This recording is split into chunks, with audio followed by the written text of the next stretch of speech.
शंकर महादेवा, दुखियों के सब दुख। जय करौली सरकार। राहुल तो नाम तो नहीं पूछेंगे, लेकिन फिर भी एक इंट्रोडक्शन बनता है, बताइए। मेरा नाम राहुल है, मैं सोलन हिमाचल प्रदेश का रहने वाला हूँ। और दरबार आने से पहले ज़िंदगी में बहुत उथल पुथल चल रही थी। मतलब ऐसे समझ लो मौत और ज़िंदगी के बीच में लड़ाई चल रही थी कि अब बचेंगे कि नहीं बचेंगे। एक चीज़ और दर्शकों को बताऊंगा कि स्पिरिचुअल नॉलेज, जो म्यूज़िक की बात हम करते हैं, वो राहुल का बहुत अच्छा है। अच्छा सेंस है, अच्छा प्रोड्यूसर है, अच्छे एक्टर हैं। एक और चीज़ है कि इनका स्पिरिचुअल नॉलेज भी बहुत अच्छा है। कई बार हम लोग जब सुनते हैं और देखते हैं, स्पिरिचुअल नज़र से पहले देखते हैं, क्योंकि जीवन में तो राहुल के क्या चला था, यहाँ आया तो कुछ खास होगा, लेकिन इस दरबार को किस तरीके से देखते हैं, इसकी शुरुआत यहाँ से करते हैं। इस दरबार को मैं ऐसे देखता हूँ कि मैंने ईश्वर से बहुत पुकार बचपन से यही की कि मुझे कोई पूर्ण गुरु मिले। अब पूरा गुरु जो था वो ढूंढना बहुत मुश्किल चीज़ है, हमारे बस का ही नहीं है ढूंढना उसको। तो एक चीज़ थी कि मैं रोज़ ईश्वर से ही प्रार्थना करता था कि अगर कोई पूर्ण गुरु है तो आप खुद मुझे ढूंढ लो, मैं आपको नहीं ढूंढ सकता, मेरी हैसियत नहीं है ढूंढने की।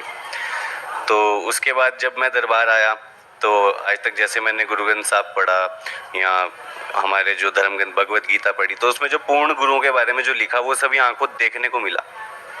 अब जैसे गुरबाणी में एक तुक है कि पशु परेत मुगध को तारे पहाड़ पार उतारे, कि पूर्ण गुरु जो है वो पशुओं को भी तारता है, प्रेतों को भी तारता है और हमें तो तारता ही है। और यहाँ आंखों देखा है कितने पशुओं की स्मृतियाँ हैं और कितने प्रेत हैं, सभी को तारा जाता है। फिर पूर्ण गुरु की एक पहचान ये भी बताई गई कि सतगुर पूरा पेंटिया सब व्याध मिटाई, राम नाम औखद दिया, कि जो पूर्ण गुरु मिलता है उसके मिलने से सारी व्याधियां नष्ट हो जाती हैं। व्याधियां 3 तरह की, मानसिक बीमारी, शारीरिक बीमारी और ऊपरी बाधाएं। तो पूर्ण गुरु मिलते ही सभी व्याधियां नष्ट हो जाती हैं। यहाँ प्रत्यक्ष है, सभी व्याधियां नष्ट होती हैं। तो इसलिए बाबा एक पूर्ण गुरु है। फिर पूर्ण गुरु की एक ये पहचान है कि पूर्ण गुरु जब मिल जाए तो तुम्हारे मन में कोई शक, कोई संशय कुछ नहीं रहता, किसी प्रकार का कोई डाउट नहीं रहता। और यहाँ दरबार ने एक एक चीज़ इतनी प्रत्यक्ष दिखाई है जो मतलब आम आदमी भी शायद नहीं देख सकता, बाबा ने वो सब भी दिखाया है। तो मतलब कोई शक नहीं रह गया। अब बात आती है राहुल की कि दुनिया में बहुत चल रहा है, कुछ उथल पुथल चल रहा है सबकी ज़िंदगी में। राहुल की ज़िंदगी में क्या चल रहा था जब करौली सरकार आना पड़ा? करौली सरकार आने से पहले नेगेटिविटी का तांडव था, ऐसा समझ सकते हो। पूरा शमशान जगा हुआ था घर में, चलते फिरते हर तरफ कुछ कुछ दिखेगा। मतलब जिंदगी में मतलब इनके अलावा कुछ रह ही नहीं गया था, यही दिखते थे हर जगह, जहाँ चले जाओ यही दिखेंगे, चल फिर रहे हैं। फिर ये कुछ कहेंगे तुमसे वो होगा, परेशानी होगी, टॉर्चर, मेंटल टॉर्चर बहुत ज़्यादा। और फिर पेशी आना शुरू हो गया गाड़ी चलाते हुए, तो मतलब आउट ऑफ कंट्रोल हो गई चीज़ें सारी। तो उस बीच मेरे भाई की भी डेथ हो गई, तो उसके बाद तो और ज़्यादा हो गया। मतलब इतनी नेगेटिविटी हो गई कि रोज़ अब मतलब मौत का इंतज़ार होता था कि आज मरे कल मरे, बस ऐसे था। तो दरबार का वीडियो देखा तो बाबा ने कृपा की, बाबा ने सपने में दर्शन दिए। बाबा ने दरबार में खींच के बुलाया, यहाँ खड़ा कर दिया मुझे और मुझे सब दिखाया, समझाया। तो जब मैं दरबार 10-15 दिन बाद मैं दरबार आया, और जब मैं आया तो हूबहू दरबार वैसा ही था जैसा सपने में देखा। वो सपना नहीं था, मतलब वो ऐसा सच का एक्सपीरियंस था कि सच में मैं दरबार गया था और बाबा ने सच में मुझे ये सब बताया और दर्शन दिए। उसके आते ही गुरुजी से भेंट हुई और संघार और बस उसके बाद। तो राहुल, प्रेत की बात चल रही थी, प्रेत थे, पूर्वज थे, ये तांडव क्या था? और देखने की बात जहाँ तक कहते लोगों को सुनाई देता चीज़ें, किस तरीके से महसूस क्या होती है उसके बारे में? हुआ ये कि मैं मेडिटेशन बहुत ज़्यादा करता था। जैसे जैसे मैं ध्यान अवस्था में मतलब बढ़ता गया आगे, 3-3, 4-4 घंटे में हिलता नहीं था, बस बैठा रहता था। तो उसके दौरान ये चीज़ें अनुभूति होना शुरू हुई कि चीज़ें दिखना शुरू हुई, भविष्य दिखना शुरू हो गया कि 3 महीने बाद क्या होगा, 6 महीने बाद क्या होगा। और वो चीज़ें हुई, कई बार तो साल बाद क्या होगा वो भी दिखा और वो भी हुआ। अभी तक कुछ चीज़ें हो रही हैं जो देखी थी कुछ साल पहले।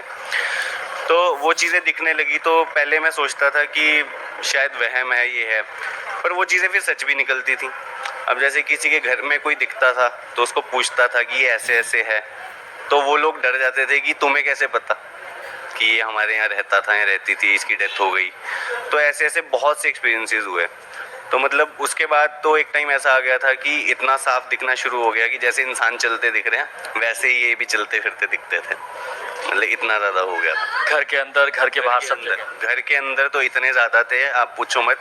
घर के अंदर आवाज़ें आती थी, जैसे हम लोग घर से बाहर जा रहे हैं, तो मैंने घर से पूछा घर में कोई है तो नहीं, तो पीछे से आवाज़ आएगी हाँ मैं हूँ, हाँ, और उसको ढूंढेंगे पूरे घर में, मिलेगी कहीं नहीं। और मतलब एक लेडी की आवाज़ आती थी और 4-5 बार आई। फिर घर की छत पर आवाज़ आती थी जैसे कोई लोहा घसीट के चल रहा है, और वो आवाज़ें बहुत बारी आई, और मतलब उसका कुछ निष्कर्ष निकलता नहीं था। ऊपर जाकर देखते थे कोई भी नहीं है, गेट लॉक होता था। तो जब हवन वगैरह हुए उसके बाद सब आवाज़ें बंद हो गई। प्रक्रिया उसी तरीके से हुई, 9 हवन, और क्या क्या हो गया? हुआ ये कि जब हम दरबार आए तो उस टाइम पे तो पहले 5 हवन करने पड़ते थे, फिर 1 महीने बाद 6ठा हवन, फिर 1 महीने बाद 7वां हवन, फिर उसके बाद 2 अमावस्या लगानी पड़ती थी, फिर उसके बाद असर रहता था 6-6 महीने। असर बहुत परेशान करता था। असर जाने के बाद फिर तंत्र कटते थे, तो वही एक बारी में 5 या 6 तंत्र काटते थे गुरुजी, वो बार बार कटते थे। और ब्लैक मैजिक कटने के बाद सही मायने में मतलब पूरा सही हुआ एकदम। प्रक्रिया लंबे समय से चली आ रही थी। कितने साल हो गए अभी करौली सरकार आते? 19 दिसंबर 2019 को मैं दरबार पहली बार आया था, तो 2022 हो गया। इस समय इतने वक्तों में जो, क्योंकि समय दिया आपने यहाँ पर और बहुत कुछ समझा होगा, क्या चलता है, क्या चलता है यहाँ पे बाबा की कृपा से सूक्ष्म जगत इतना गहराई से देखा है कि यहाँ पे जो चलता है वो बयान नहीं किया जाता, जुबान से कर नहीं सकते, कह के भी नहीं कर सकते, मतलब वो शब्दों में है ही नहीं। तभी मुझे ऐसा लगता है कि संत महात्माओं ने ईश्वर के प्रति ऐसा कह दिया कि तेरे गुण लिखे ही नहीं जा सकते। तो जो यहाँ होता है वो एक्सपीरियंस किया जा सकता है, वो आप कह नहीं सकते। इतनी सारी देव शक्तियाँ, देवदूत हर जगह हर मोड़ पर खड़े हैं इस दरबार में, मतलब इतनी पॉजिटिविटी है इसका कोई अंत नहीं। अच्छा, जब वो प्रेत दिख रहे थे और जब अब इसमें हवन हो चुके हैं, ब्लैक मैजिक कट चुका है, स्मृति चिकित्सा ईश्वरी सब हो चुकी है, तो कभी ऐसा ट्राई करने की कोशिश करें कि प्रेत दिख रहे हैं या नहीं दिख रहे हैं? थोड़े बहुत तो अभी भी दिख जाते हैं वैसे। पर मैं कोशिश करता नहीं हूँ। गुरुजी ने कहा सूक्ष्म जगत में झांकना खतरनाक है। हाँ, तो अभी ये स्मृति चिकित्सा होने के बाद मैंने टेस्टिफाई करने के लिए, मतलब मैं एक बारी कब्रिस्तान में चला गया था रात को। कब्रिस्तान में? हाँ। अच्छा। तो वो डगशाई है हमारे वहाँ पे, वो हॉन्टेड है वो एरिया। वहाँ स्पेशली लोग दिल्ली और पंजाब से स्पेशली जाते हैं एक्सपीरियंस करने के लिए हॉन्टेड कि कुछ दिखे। तो उस ग्रेवयार्ड में जब हम लोग रात को गए तो 3 बज रहे थे, तो एक इतना छोटा सा बच्चा था, वो प्रेत था, वो मेरे पास आने की उसने कोशिश की। तो मैं तो बाबा से कह के गया था कि अब गुरुजी ने 10 करोड़ का इनाम रखा है। तो मैंने कहा गुरुजी टेस्ट भी कर लेते हैं जाके। तो जब मैं गया तो वो मेरे पास आने लगा, तो ऊपर से एक कुल्हाड़ी आई उड़ती हुई, उसके माथे पर बजी, वो उड़ता हुआ गया, बहुत दूर गिरा वो। उसके बाद मतलब अंग्रेज औरतें थी, गाउन्स पहने हुए थे, ब्रिटिशर्स जैसे पुराने ज़माने के होते थे, वो ब्रिटिशर्स का ही ग्रेवयार्ड था। तो वो सब वहाँ घूम रही थी, टहल रही थी। पर उस दिन पहली बार ऐसा हुआ कि मेरे नज़दीक कोई चीज़ नहीं आ सकी, हिम्मत नहीं की उन्होंने आने की। नहीं तो पहले क्या होता था कि कुछ दिख जाए तो वो सीधा सामने खड़ी हो जाती थी कि हाँ तुमने मुझे देख लिया, तो वो कांटेक्ट करने की कोशिश करती थी चीज़, कोई भी एंटिटी हो। पर इस बार ऐसा नहीं हुआ।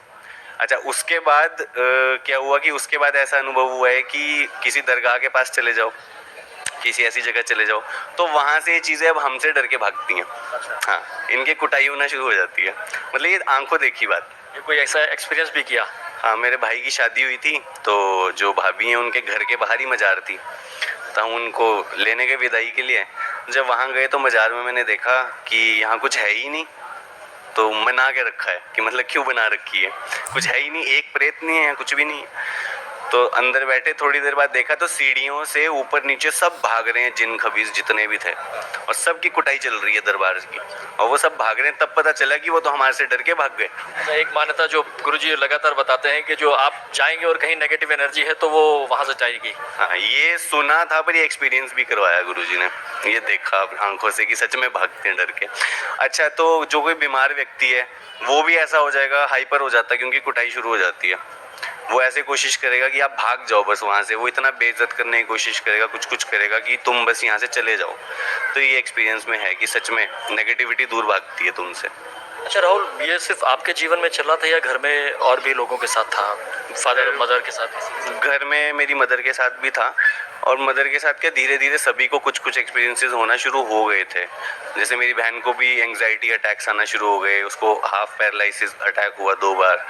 तो बाद में पता चला कि हमारा एक पूर्वजी था जिसको पैरालाइज था, उसकी वजह से उसको अटैक्स पड़ते थे। उसने भी 2 साल डिप्रेशन की, एंग्जाइटी की बहुत दवाइयाँ खाई, पर उससे कुछ नहीं हुआ। और वही मम्मी को भी सेम प्रॉब्लम थी, मुझे भी सेम प्रॉब्लम थी। अब वो ट्रैवल करती थी चीज़ एक से दूसरे में, कोई समझ नहीं पाता था कि है क्या। फिर धीरे धीरे ऐसा हुआ था कि घर में एक टाइम आना था कि सभी को पेशी आना शुरू हो जाती, मतलब अगर यहाँ ना पहुँचते तो ऐसा होने वाला ही था बस। मतलब विनाश की ओर चले गए थे, सब खत्म होने को था, क्योंकि तांत्रिकों ने लूट लूट के खा लिया था, वो किसी से कुछ रहा नहीं था। यहाँ आने से पहले सभी लोग, मैक्सिमम लोग कई जगह जा चुके होते, तो आपने भी सब जगह देखे, सारे दरबार देखे? हाँ, हमने तो यहाँ तक कि मुस्लिम दरबार तक नहीं छोड़े। एक दरगाह थी, वहाँ पे कोई मौलवी था, और वो मौलवी भी बहुत जाना माना मौलवी था। अरशद वारसी और सलमान खान तक उसके पास आते थे। हाँ, एक युवराज सिंह की माँ भी मेरे सामने उसके पास आती थी कई बार, तो वो भी डर गया। तो उसने कहा कि अभी जब मैं बुलाऊंगा तब तुम आना, अभी तुम अपने आप से मत आना। और बस उसी दौरान जिस दिन उसने ये कहा, उसी दिन रात को मैंने बाबा का वीडियो देखा, और अगले दिन बाबा ने बस कर दिया। आज जीवन में क्या रह गया? अगर आप देखें उस 2 साल की जर्नी को हम देखते हैं, तो अब जीवन में क्या रह गया है? कुछ रह गया है या सब चला गया है? अब जीवन में सब कुछ आया है। ऐसा लगता है कि इतने साल जिंदगी अपने हिसाब से जी ही नहीं, कोई और ही था जो जी रहा था। मतलब बहुत सी आदतें, बहुत सी चीज़ें, हरकतें अब याद आती हैं कि वो मैं था ही नहीं। मतलब क्या मैं पागलों की तरह हरकतें किया करता था, सच में ही पागल ही कहेंगे लोग जैसे हरकतें करता था। अब होश आई है जब, तो स्मृति चिकित्सा के 2 महीने बाद सही महीने में असली होश आई है कि हाँ मैं कौन हूँ, मुझे क्या करना है, लाइफ में क्या है। अब इसके बाद इतनी पॉजिटिविटी हो गई है कि अब आप ईश्वर की भक्ति करो। मतलब मेरा बचपन से मोटिव ईश्वर को प्राप्त करना था। अच्छा, स्मृति चिकित्सा का एक जिक्र कर दिया आपने यहाँ पर। स्मृति चिकित्सा से जीवन पे, उसके पहले का और उसके बाद क्या चेंजेस आ जाते हैं? क्या महसूस क्या हो जाता है? सबसे पहले तो आप यही महसूस करते हो कि आप खुद हो, आप अपने होशो हवास महसूस करते हो कि मैं ही हूँ अब। और दूसरा, आप बहुत क्लियर माइंड हो जाते हो हर चीज़ को लेके। पहले क्या होता है ना कि द्वंद्व चलता है आपके अंदर ही कि मुझे करना है, नहीं करना है, करना है, नहीं करना है। अंदर पंचायत बैठ जाती है 4-5 की, जितनी की स्मृतियाँ जो भी होगा। तो अब है कि एक क्लैरिटी होती है कि हाँ मुझे ये करना है, और आप उसको दृढ़ता से कर सकते हो उस चीज़ को। पहले नहीं होता था ऐसा। पहले अड़चन आएगी, कुछ ना कुछ आएगा, तुम्हारा खुद का मन पलट जाएगा कि अब नहीं करना है। वो उसके बाद से क्लैरिटी की, चाहे मन नहीं भी है तो भी तुम करोगे कि हाँ मुझे करना है, क्लैरिटी है माइंड को, ये चीज़ है। तो राहुल, दरबार आने के पहले भी ये म्यूजिक की बात हम लोग करते थे, ये दरबार आने के पहले ही थे प्रोड्यूसर और एक्टर और सब चीज़ें, या ये बाबा की इसमें भी ब्लेसिंग्स रही है? ये सही मायने में बाबा की कृपा है। मुझे अभी कुछ लिखने को कहोगे मैं लिख नहीं पाऊंगा। अच्छा, थॉट कहाँ से आया? ये थॉट भी कहाँ से आया? ये ऐसा हुआ कि मतलब जैसे रात को कई बार नींद नहीं आएगी, तो एकदम से ऐसे बाबा दिमाग में बोल डालेंगे कि लाइन आ रही है, कि ये लाइन है, तो मैं फटाफट लिख लेता हूँ उसको।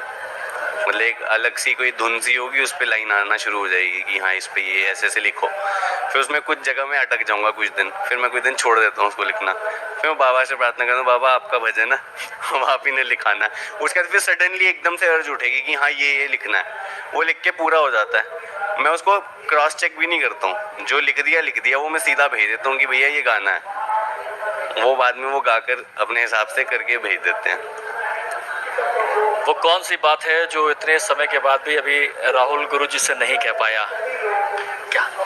गुरुजी से? गुरुजी आपको पाकर जीवन इतना धन्य हो चुका है। मतलब आप जैसा गुरु पूरे ब्रह्मांड में नहीं है, कोई नहीं है। ये आंखों देखी बात है, एक्सपीरियंस वाली बात है। मतलब होगा लोगों के साथ एक्सपीरियंसेस, पर जितना सूक्ष्म जगत को भी मैंने देखा है, तो सूक्ष्म जगत में भी आपसे ऊपर कोई नहीं है।